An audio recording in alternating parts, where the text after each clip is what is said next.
ए जानी मन, अगं थांब, कुठं चालली तारा तारा? अरे योगेश, तू अचानक असं काय बी काय बोलायला लागला?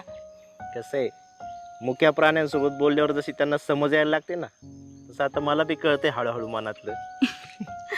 असं काय वागायला लागला रे तू? हात सोड माझा. आता हा हात आहे ना, किती संकट आली आणि वावटळ जरी आली ना तरी आयुष्यभर सोडायचं नाही. आता लागला हिरोगिरी करायला. जा, अरे तुझ्या शेतातली कामं कर, नाही तर तुझा तो अण्णा परत बदलायचा तुला. सोड. तुला लय माहिती का माझ्याबद्दल? अरे असा बावटासारखा काय करतोय? सोड बरं. आय लव्ह यू बुजगावने, असंच म्हटली होती ना शेतात.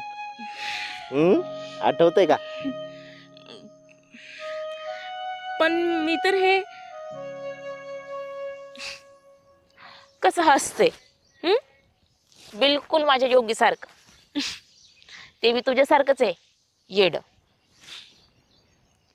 तुला कसं पक्षी तुझ्या भोवती गिरट्या घालून जातात आणि तुला कळत नाही, तसं त्या बुजगावण्याला बी कळत नाही. मी रोज रोज त्याच्या भोवती हिंडत असते. त्याला कधी कळायचं काय माहिती. ऐक ना, मी तुला कशी मिठी मारते तशी मिठी मी त्याला कधी मारू शकणार? सांग ना. जा बाबा, तू ना माझ्यासोबत बोलतच नाही. मला नाही बोलायचं तुझ्यासोबत. सर बाजूला, नको लाडी गोडी लावू. मी रुसले ना तुझ्यावर.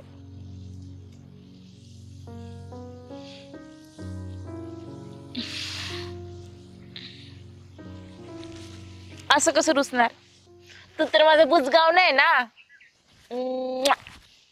आय लव्ह यू माय बुजगाव ना. म्हणजे तू हे सगळं ऐकलंस? हो.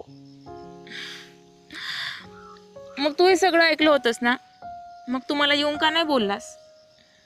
मला वाटत होतं तू मला येऊन विचारावं म्हणून, पण तूच माझ्याकडनं सगळं ऐकलंस ना. मला पण तुझ्याकडूनच ऐकायचं होतं. आणि देवानी नेमकी तुझी इच्छा पूर्ण केली. तुझी इच्छा मी पूर्ण करतो ना मग. नाही. का? काय झालं? योगेश, आपल्या दोघांची जरी मंजुरी असली ना, तरी दोन पक्षी एका फांदीवर बसलेले दिसले ना की कुणी ना कुणी दगड मारून त्यांना वेगळं करायचा प्रयत्न करतं. आता हे असं काय बोलायला लागलीस मध्येच? एवढा वेळ तर लय पटापट बोलत होती. अरे हे सगळं आपल्याला मान्य आहे, पण समाजाला मान्य असेल की नसेल काय माहिती.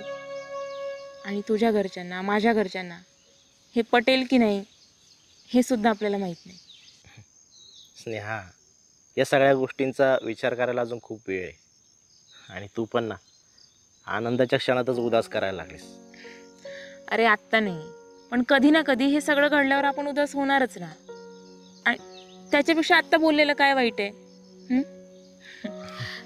उगाच लोकांच्या नजरेत येऊन त्या लोकांनी आपल्याला वेगळं केल्यानंतर काय फायदा आहे? त्याच्यापेक्षा आपण आत्ताच लांब राहू. क्षणात आनंद पण दिलास आणि आता दुःख पण देणार आहेस का? योगी, आपलं एकमेकांवर जीव आहे हे आपल्याला माहिती आहे ना.